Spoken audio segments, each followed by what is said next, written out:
have at long last arrived to the period where, after a year of gaslighting us and telling us that wasn't happening, like everyone just smearing us in the media, because obviously the media, as we've learned through the Justin Baldoni case to this, is just a place where it's prostitution, right? It's like the highest bidder, right?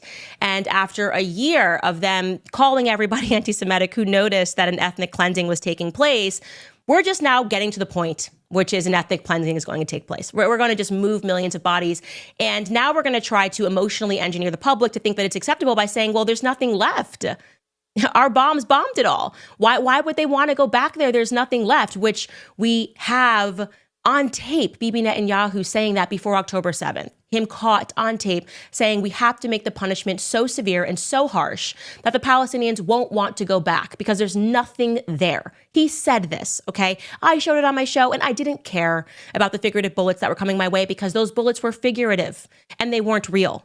And what I saw in terms of the kids being target practiced on in Gaza made me sick to my stomach.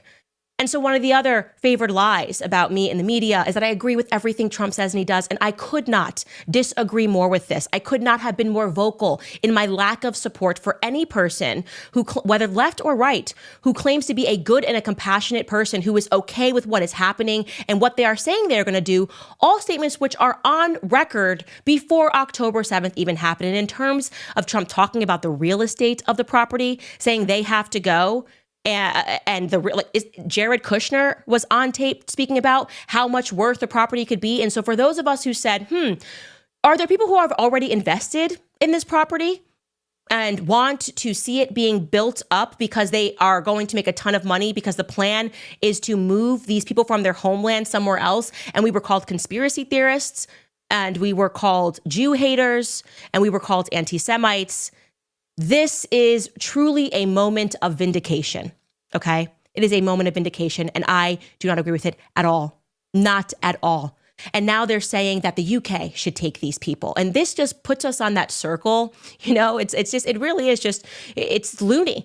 You have the people in the UK and other countries going, I don't recognize my country. Why don't I recognize my country? Why is this country becoming majority Muslim population? And they don't want to connect the dots and say, well, you know, which country is not becoming majority population, just seems to be expanding its borders all the time? Israel. And we keep fighting their wars or funding their wars. We haven't stopped doing that. So as they become more ethnocentric, as they keep getting more land, as they keep having strict rules about who is allowed to commute there, our countries are looking very different. Why would they want to stay home? Because they recognize where they are. So if you're going to build it big and you're make it beautiful, Trump, let them stay there while you do it. I'm sure they would be very happy to do that. And for those of you who can't even imagine, just take a second to pause and think about the fact that for 2 years, these people have been walking on foot, children crying. Find it. It's online. Go look at it. Bleeding, kids being shot in the head. Okay, they're saying 20,000. We know it's now more because of the number that they're giving us in terms of saying how many people have to be moved. It's simple math of how many people are dead there, how many women, majority women and children are dead in this area. So you imagine you go back and forth. Finally, it is over. And you are now being told that, well, you are going to be really happy because we're going to put you in a country where nobody speaks your language, no one understands you. And you're just going to, I don't know, be in the UK, be in Ireland. Isn't that a better plan? Won't you be happier there than in the rubble of the place of your ancestors? Isn't that better for you? It's evil. If the theme of what we have been talking about are perfect acts of evil, what has happened to the children and the women of Palestine who had nothing to do with October 7th is a perfect act of evil. And I will not support it. I don't care which friendships have to burn, which invites I won't get, okay?